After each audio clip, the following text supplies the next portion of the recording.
Hello again, friends, and welcome to another fine edition of 151. My name is Adam, and I'm joined by a man who, well, let's just say karma decided to take out her wrath on his nuts in the last few weeks.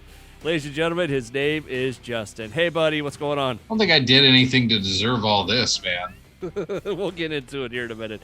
This is 151. You can find us on Facebook, Twitter, and Instagram, and TikTok, all at 151 The Show. You know what? Much like the Tumblr page, you probably really don't have to worry about the Instagram page anymore because I don't think I've touched that in a while. I can barely operate Facebook, period. So, I mean, Instagram's completely out of the question. Well, what's funny about it in my line of work, when you have, so many social media channels for a radio station, and then you try putting a podcast one on top of it and trying to be creative on every single one, it's slightly challenging from time to time. Oh, yes. Oh, yes. So, anyways, you can find us on Facebook, Twitter, sure, Instagram, why not?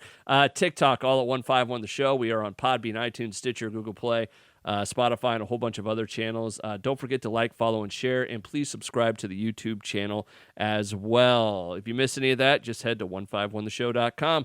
Tonight, we're just wrapping up the month of April with a lot of stuff. We're going to dive into Falcon and Winter Soldier as that wrapped up. Was that last week or the week before? I can't remember. Last week. Okay. Yep, last Friday.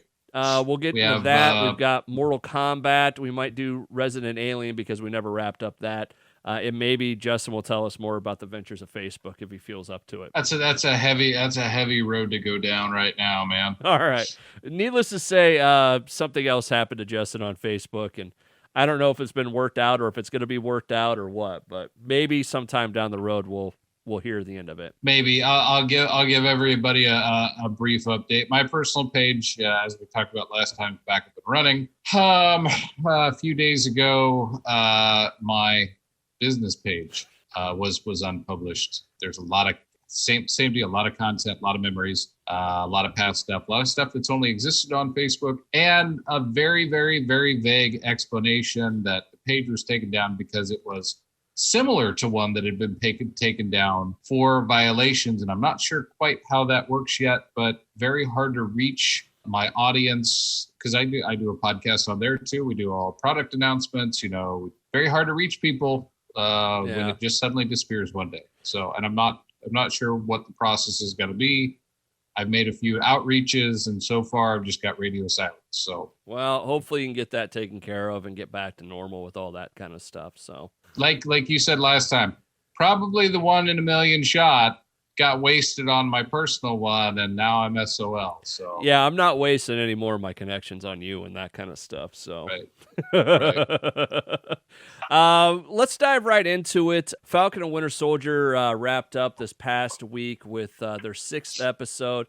And just out of the gate, what I thought real quick, I thought it wrapped up a lot better than WandaVision. It certainly told a story from a more traditional story from point A to point B than what WandaVision did. I will certainly say that. So I would say it had a more satisfying wrap. Although I will say this, as much as I love Sam Wilson as the new Captain America, the headgear and the uniform is so stupid. The ears, that was the part that I didn't get. It's right. Like, okay, what's the point? The partial head wrap, it's kind of like a combination turtleneck and one of those visors without the top of the hats. Not completely sold on that, but maybe they'll improve it going into Captain America 4 or something. I think I liked it, and I'll get to some of the other stuff here in a minute, but one of the reasons I liked it, I thought it wrapped up that story well, and I thought that it put the pieces in the right places for things to come. Yes. Everybody was so... And correct me if I'm wrong, and maybe you noticed this too, but you know how with WandaVision, everybody was putting out theory after theory after theory, and they did none of this stuff. Like, none of it came true. It was just kind of we're going to end the series, and here she is with the Darkhold out in the woods, where it didn't do anything to kind of push. The only thing it did to push along the story was she now is the Scarlet Witch. I didn't see a whole lot of people doing theories and as in-depth theories as WandaVision with Falcon and Winter Soldier. Did you? Well, no, because I think of two reasons. Number one, it was a lot more straightforward straightforward story. It wasn't the fantastical, magical, multiverse. 2, I think they got burned on WandaVision and all these crazy theories. Yeah. 3, I think because it wasn't such an out there story to begin with. I mean, that WandaVision was a pretty out there, crazy take on it. The world was open for anything. And by the way, there are going to be spoilers in this. I think if you've listened to this show enough, you know that there's going to be spoilers. Right. When you really break this down, this was not that complicated of a story, and it was 6 hours, but I mean, a lot of that was character development for Sam Wilson and Bucky Barnes, which we kind of did, and we kind of didn't, because so much of Bucky's final character development was completely off screen, that just consisted of him crossing names off of a list and not really showing that work. But still, we got the one that was important. So I don't think there was as much room for the crazy theories in this one. I thought it was interesting, looking back at the series as a whole. Like we see Bucky and we see him smiling and doing all this other stuff, but there were some moments when he went dark, and it's like, that's the Winter Soldier, and that's who I want to see more of. Like when at the beginning of the series, I don't remember what episode it was, but he's like, Sam, let's take the shield back. And then later in it, he's like, you don't want it, John Walker, you don't want to do this. Yes, we do. Right. And I think part of that is, at the end of the day, you talk about a World War II vet with PTSD. Yeah. Only, the dude happens to be in his early 30s, even though he's 100 years old. 106. I think there's some pretty harsh scars there. That being said, I think a big major turning point in that is in the last episode when those people get out of that truck and thank him. And that's the first time since the 1940s, before he fell off that train, he's been a hero, that anybody's been happy to see him, because since then he's been constantly pursued and on the run, or grudgingly accepted and pardoned. But I think that's a major turning point in his psyche, being able to relax and not be that guy, whether he wants to be or not. One other thing I had a thought with this. At one point, what was the main bag of the girl, Kylie or Kaylee or the girl Kaylee from the Flag Smashers? The redhead. At some point in the last episode, like, I started rooting for John Walker. It's like, I don't care what your cause is anymore. You're annoying. Like, she had been kind of borderline annoying as a villain throughout this whole series. And then I don't know what it was at the end. I'm like, just kill her. Well, I think they tried to cure the Marvel curse of flat, uninteresting villains. The problem was that her position, and it was part of the whole story for Sam essentially to take her position at the end of it. Her position was not necessarily an incorrect one or a bad one. It was just her means to, for those of you that can't see on the audio here, I just finger quoted. It was just her means to the end. And it was funny as she progressed it, even like her people in her circle are all like, she's all like, one world. And they're like, okay. I did. Okay. When John Walker was walking up, that was exactly my thought. I'm like, I don't care what your cause is anymore. You could be going and saying that prime rib every Monday for every person on the planet. At that point, I don't care. You're too annoying for me. Like him or hate him, and I went back and forth a couple times during the whole run of this thing. John Walker kind of redeemed himself at the end just a little bit when he dropped the shield to grab the van and let go of his. I mean, he kind of redeemed himself a little bit. I mean, the dude's a douche, don't get me wrong. Yeah, but that's the thing in the comic. It's not like he's overly bad or good. He's just not Captain America. But here's the thing. Steve Rogers was not picked because he was a good soldier. Steve Rogers was picked because he was a good man. He was a little guy. He'd been bullied.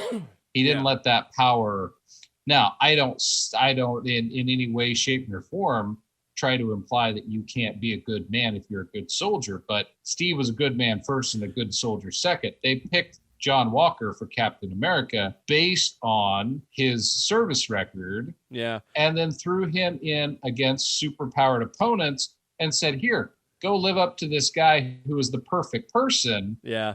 But you ain't got no powers. You ain't got nothing else. And he got his ass kicked. There was a great line that he said that made me, it was easy not to hate him. And he was talking about when he got the Medals of Honor. And he said, yeah, they gave me medals for the 3 worst days of my life. Or I can't remember the exact line, but it was something like that. And it's like, okay, I don't hate this guy anymore. He's doing the best he can with what the government dropped in his lap. He was set up to fail. Yes. I mean, at the end of the day, that was an unwinnable position, no matter who would have been put in it, short of, again, Sam picking up that shield. And it sort of worked out for the best in the end, because the guy who ended up with the responsibility is the guy who initially didn't want it. Yeah. He didn't seek it. It was thrust upon him. Like because Kayla I think said. he finally realized, like Kayla said. Exactly, because he finally realized. And I think when it was okay for him, for the character, is when Bucky says, no, Steve and I talked about this and we picked you, or he picked you because you're a good man, and neither one of us ever thought what it would meant that to for a black man to pick up the shoe. This is 151. You can find us on Facebook, Twitter, and TikTok, all at 151 The Show. We're also on Podbean, Stitcher, iTunes, Google Play, and a slew of other channels. Please like, follow, and share, and don't forget to subscribe on YouTube. As we wrap up the Falcon and Winter Soldier stuff, the news that came out, Captain America 4 came out. I did see an article, and I haven't read it, something about that it might focus on the systemic racism in America. I don't know if that's true or not. That's an article. Like I said, I saw a headline while I was scrolling a little bit ago. So I read an interview with Anthony Mackie that's less than 48 hours old that said he heard about it from the guy in his grocery store that said, man, is this true? And picked up his phone and showed him the article. So I really doubt anything other than, somewhere in Kevin Feige's office, they had a quick meeting and said, okay, clear your schedule because we want you to write Captain America 4 with Sam Wilson. And that's as far as it's got. I doubt they're really figured out what subject matter they're going to tackle. Now, on the other side of things with this, do we get an Isaiah Bradley series or movie at some point? I think, okay, let me run one by you real quick. Because we find out in the show what happened to him, that he got sent to prison for 30 years, right? Instead of doing a movie with it, imagine a TV series it has a dark side, kind of like Game of Thrones, where the worst thing you can think happen, it becomes worse. Excuse me. And you follow Isaiah Bradley through the testing process, getting the injection, battling the Winter Soldier at one point, losing his men, and then everybody knows how it kind of wraps up. I don't know, because we already know the end of that story and that it turns around and it gets better. I don't know that there's... I should say that's the story. That's the show I could see happen. Right. I mean, I think what they're heading towards is, what the grandson becomes, Patriot or young Patriot.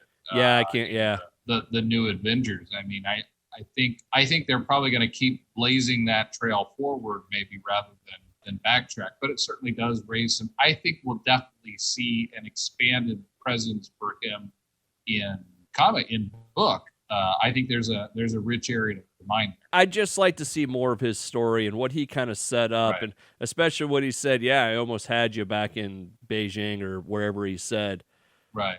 To Bucky.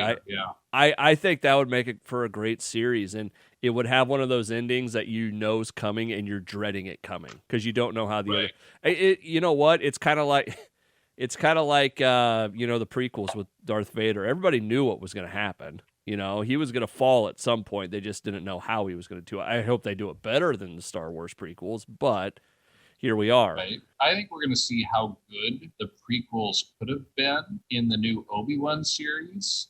without all the stiltedness and dialogue and all the rest of it. I really, if you get a show at the level of The Mandalorian with Ewan McGregor and Hayden Christensen in it, I mean, and that clash and conflict could be interesting. Okay, here's one for you.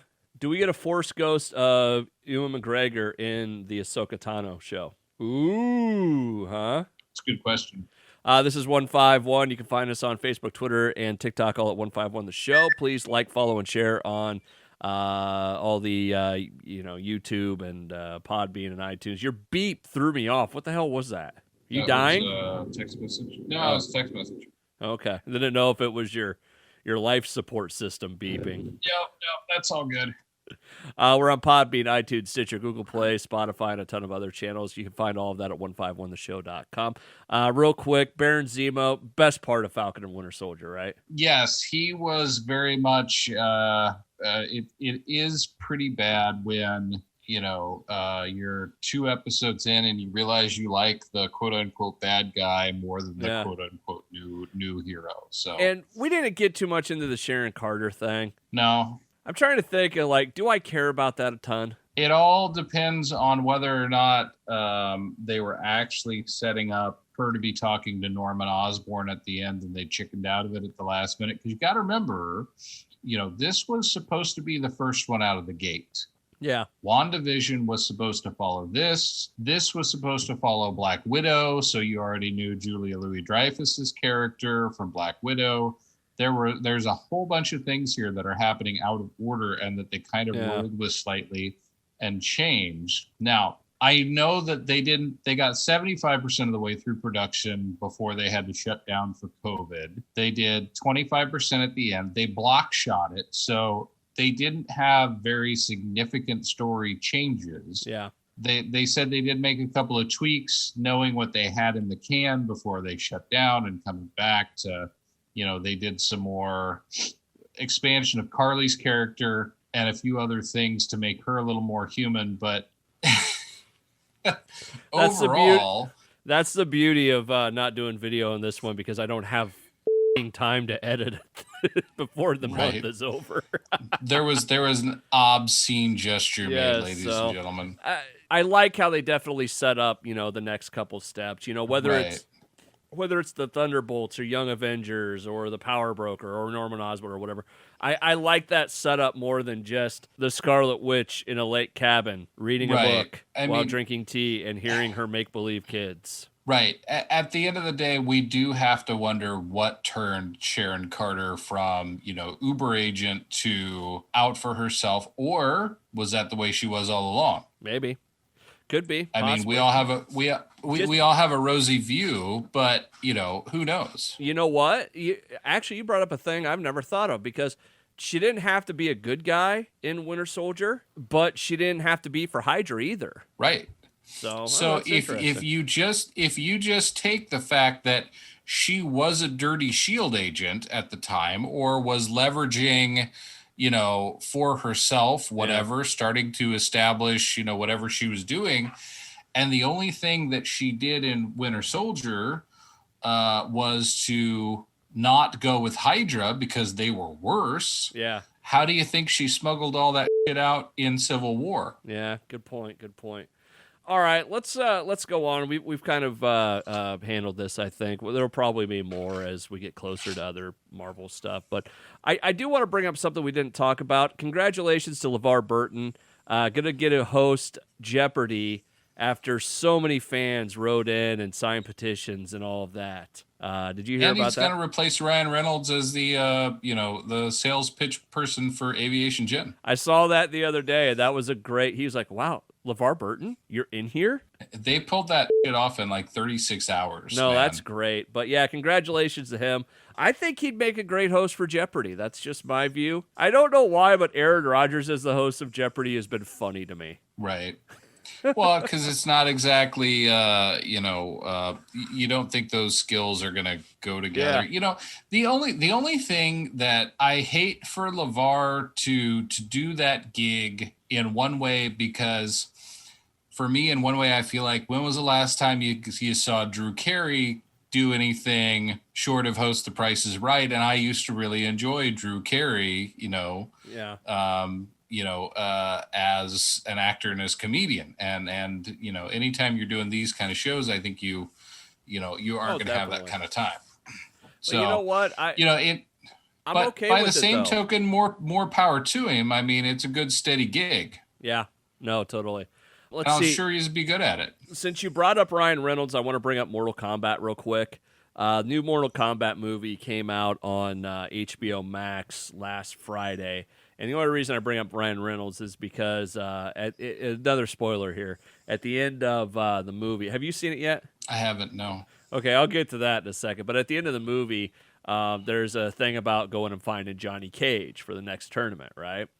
Right. Right now, the two names that are coming up that a lot of people want to be Johnny Cage, I saw it come out today. Ryan Reynolds is one of them. Of course it is. And then, which the more you think about it, it's like, you know what? I could actually see him as Johnny Cage. That's not a far cry. The other one, kind of the more unlikely, but you know what? I could actually see it because I've seen him. I've watched him a lot because of pro wrestling. The Miz. I don't know who that is. He's a pro wrestler, and he's got kind of this Hollywood vibe to him and stuff. If Johnny Cage was a pro wrestler, he'd probably be like The Miz. But he has I will say this, he has a very, very funny reality show with his wife after pro wrestling on Monday nights, Monday Night Raw. Ooh, I think I just thought of my shameless plug tonight. Ooh, okay. Anyways, going back to Mortal Kombat real quick. They found a R-rated version of Mortal Kombat to make a movie just so they can show fatalities. I didn't hate the movie. I didn't love it. Like, I got done with it on Friday night. I'm like, I saw a movie. That's where I was with it. But right. I was never a huge Mortal Kombat guy. Were you? No, I wasn't. I enjoyed the movie with Christopher Lambert, the original one. And it was funny, in the lead up to this, I actually saw an interview with the lady, and I didn't realize it was a real lady who had done all the motion capture stuff for the original Sonya Blade in the game. Okay. I've seen her. I guess I've seen her do the cosplay. I've seen her do an interview. I don't know if she can act, but they should have just got her for the 1996 movie. And hell, they could have got her for this one because she doesn't. She's like 30 years later, and she doesn't look like she's aged a day. You know what? You know what I think is the problem with that movie? The plot line works awesome for a video game. When you start trying to explain that Outland or Outworld or what was it called? Was it Outworld? I think it was Outworld. Yeah. Anyways, if they win 10 tournaments in a row, they get the Earth. Right. And you start going with all these other things. Like, there are good parts. Don't get me wrong. There are great parts of the movie. Kano was awesome. I can't remember his name, but one of the guys from the other side. Sub-Zero and Scorpion, it's like, okay. I can't tell you my big disappointment with the movie. Scorpion, when he did his fatality at the end, right? He breathed the fire like he does. I wanted him to tear off his face and do it, but he just breathed the fire out of his mouth. It was like, hey, where's the skull at? Well, I mean, if you're gonna make a comic book movie, or a video game movie like that, I mean, come on. Movies made from video games are horrible, and video games from movies are horrible. There's the two mediums do not transfer. That's weird, right? That's just all there is to it. You would think that some of these would cross over pretty well. But yeah, trying to explain, make a movie out of the plot from Mortal Kombat is a little tough. Right. It doesn't work. I mean, look at Sonic the Hedgehog, the Super Mario Brothers TV show. I mean, they don't work. Okay, how about Top Gun? The Nintendo game was pretty good. Admit it. I don't know about that, because that was such just a generic. The only thing they used was the name. Yeah, and the song. Okay. MIDI version of Danger Zone. Yeah. I don't think you can count that really as an adaptation. Oh, horse inspiration. I say horse to that. You're wrong. You're just angry because you can't get Facebook to like you this week. I'm just angry because I thought I had a really good theory, and you immediately pulled up one example that disproves it, and it's the only freaking example that there is, but you pulled it out in like 3 seconds. I was going through my head. I'm like, okay, I got to find one that kind of works. That's it. That's the only one. I will say, actually, how about the Spider-Man game? The later one for PS2 or 3, and then the one they just put out for PS4 in Miles Morales. I know there's not a movie. Yeah. That's not based off a movie. That's just based off the property. That doesn't count. The one that's based off Spider-Man 2 with Tobey Maguire is pretty good. It is. Kiss my ass.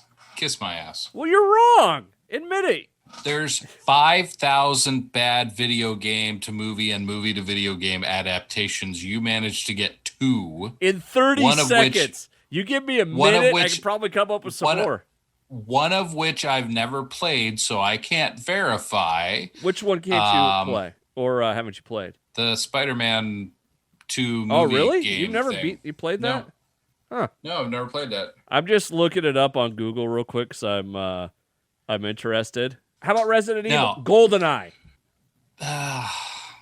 There was some of it that was, the damn level's pretty close. Okay, with few exceptions, they don't work. With few exceptions. Oh, God, that's so funny. GoldenEye is a classic. I'll give you that one. GoldenEye, come on, man. You grew up on GoldenEye as much as me, right? Yeah, you can't. No, okay. The winds are out of my sails now since you brought up GoldenEye.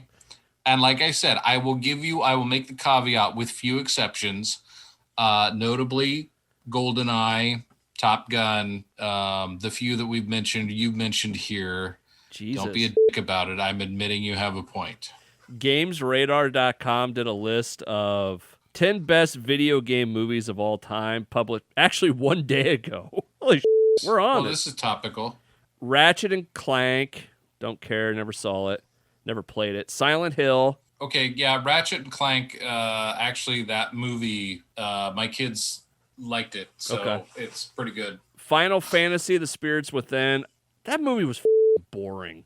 Yeah. And I don't know what switch I just flipped, but I am cussing a lot now. They have Mortal Kombat in at number 7, the 2021 version of it. No, terrible. Warcraft in at number 6. Terrible. That movie could have been good. It really could have been, yeah. Sonic the Hedgehog, Resident Evil. Okay. Assassin's Creed. Whoever wrote this list is a moron. Assassin's Creed, a couple of the games, awesome. The movie is hot garbage. Man, you flipped that switch hard. That's a bad... Have you watched that movie? Seen enough of it to know that I didn't care to watch anymore, and I've never come back to it. God, I watched it. I watched part of it. I'm like, this is awful. Number 2 was Tomb Raider 2018. I've never seen it, so I can't say. Number 1, Detective Pikachu. Okay, that was an awesome movie. So you're just wrong all over the place here. Yeah, but for that list of 10 good ones, half of which you said you didn't agree with, I'll get you 100 ones. Yeah. Suck my dick, Adam. Pretty much. This is 151. You can find us on Facebook, Twitter, and TikTok, all at 151 The Show. We're on Podbean, iTunes, Stitcher, Google Play, Spotify, and a slew of other channels. Please like, follow, and share. Don't forget to subscribe to that YouTube channel as we kind of wrap up the month of April. Where do you want to go with this? Do you want to do Resident Alien real quick? Yes. Just because we never talked about the ending. We never talked about it. Overall, look, it's about an alien. Yep. Well, we covered it one time, but we didn't wrap it up. Right. I know. I'm just giving a quick synopsis for those who may not have heard that or don't remember. It's an alien. He's sent to destroy the planet. He ends up taking the place of a doctor in a small town of Colorado. Hijinks ensue. Alan Tudyk is amazing. The show's great. It is so entertaining. You should definitely check it out. What did you think of the ending? I liked it. I did not. Oh, really? Yeah. Of all the episodes of the entire series, the season finale was the worst one by far. Okay, then. Did you hate what was happening? Did you hate? It was one of those series where I felt like they got to the end and they didn't know how to wrap it up. Okay. He went and got his ship, he killed some people, and then he was going to go home and he forgot his pizza, and that was about it. And he made a friend. I wanted more. Right. I wanted more with the military aspect of it. Or I do feel Linda Hamilton was wasted in that role. yeah, I was expecting something more of a Billy Badass or more backstory there than what we got, other than I saw a weird light and when I was a kid, and now I'm hunting aliens. Does she work for an organization? How did she get these kind of authorizations? Et cetera, et cetera. yeah. I thought it was just kind of a weak wrap up. I just wanted a little bit more with it. I don't think the series is bad by any stretch. I loved the series. I got a great kick out of it. I thought it was very funny, and Alan Tudyk is brilliant. The final episode just didn't do it for me. Maybe the general will turn out to be a secret octopus person. I was gonna say maybe she's the alien that owes him money. I did when he went to the alien convention, and he's like, Yes. "They're dicks." Actually, very nice guy. I thought that was really funny. Right. No, Yes. it got renewed for a second season. Yes. I think it's going to be interesting. So, Like I said, like I've said many times with, as we compare like Marvel movies and things like that, even a bad Marvel movie is more entertaining than 90% of the crap out of there. And, for me, Resident Alien was very much a breath of fresh air in a very stale COVID wasteland of nothing good on television. No, it really was. Going back to the movie video games, Yeah. the Marvel Avengers video game is one of the worst video games I've ever played. Well, yeah, see, and after I talked to you, because you got it ahead of me, because I was waiting for, to get it for Xbox. Yeah.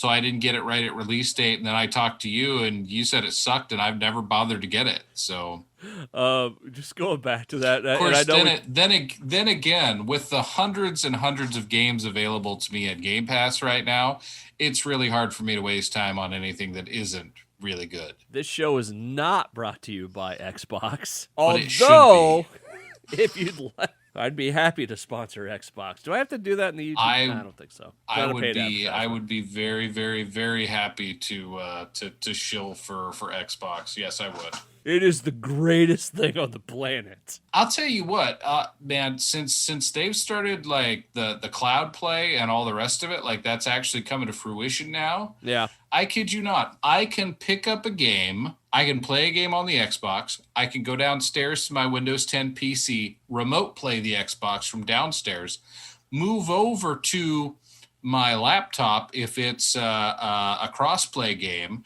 pick the game up and play it directly on the computer. Then, if I don't have access to that computer or can't play the Xbox directly, I can go on the cloud and play it on the computer.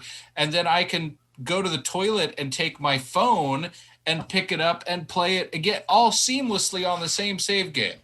I mean, it's pretty outstanding. 151 The Show, not sponsored by Xbox. But playing it on the toilet. This is 151. You can find us on Facebook, Twitter, and TikTok, all at 151 The Show. Spotify, iTunes, or Apple Podcasts, where they're calling it now. Podbean. Wherever your finest podcasts are sold.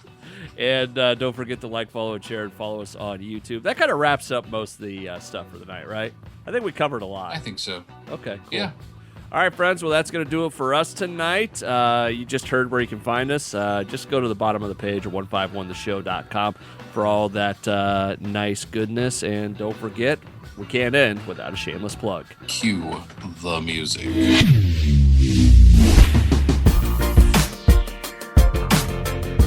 All right, friends, this is the part of the show where we shamelessly plug the shit out of something. It doesn't matter what it is. It could be Xbox. It could be... And it will be Xbox again, I promise you. Xbox, you have no idea what you've started here. Just give the man what he wants. Give me more consoles, Microsoft.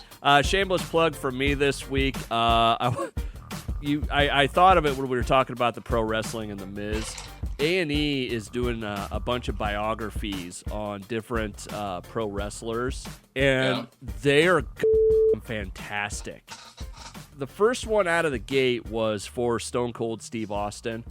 Most everybody's heard of Stone Cold Steve Austin in some. Yeah, I'd say that's fair. You know, the biography of him, the best way I can sum it up, there was another wrestler, and I can't remember who his name was, or I'd give him credit for it, but he tweeted out, he goes, none of us knew how lucky we were to be around for the Stone Cold era of wrestling. Right. And just the story they told and how they told it, and the old footage and the stuff you didn't know about and all that, God dang, they did a really good job with that, man.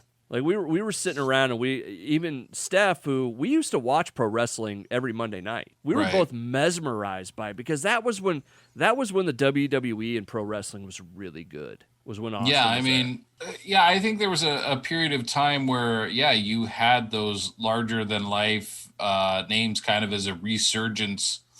I mean, to me, that all hit its peak in the 80s. But then, yes, between like Stone Cold and The Rock and, Kurt Angle and some of those guys that were like really, it wasn't just wrestling people who knew who they were. They actually entered into the kind of the popular culture. I couldn't tell you a single guy probably wrestling today.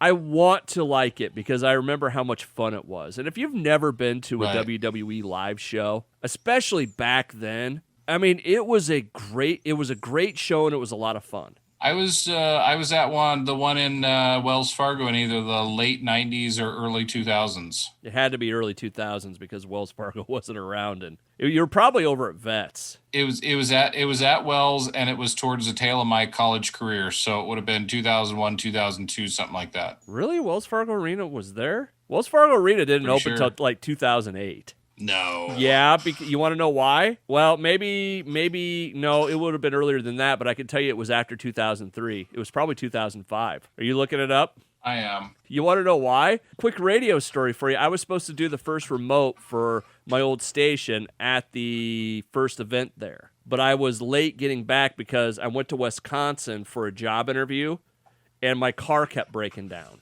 2005. So it wasn't 2000, the 90s. Well, then I got to figure out when the hell I went, because I went with some people from college and was thinking it was at the end of my college career. So where the hell was I? Right. But, getting back to it, if you get a chance to watch it, I really recommend watching, especially if you used to be a fan of wrestling, because like I said, it's listed on the Wikipedia page. It's listed on the events that have been there. Yeah. Everything else has a year except that one. Of course.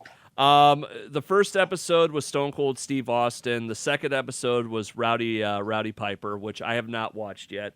And then the one coming up will be really interesting because it was Macho Man Randy Savage. And I don't know how much you know about the Macho Man Randy Savage. Insanity is going to be the best word to put that out there. Well, I know that you gotta. I know that you should probably talk into your mic if you're gonna do this. I know you gotta snap into a Slim Jim. Okay, so I think it must have been. I must have gone to SmackDown in May of 2007.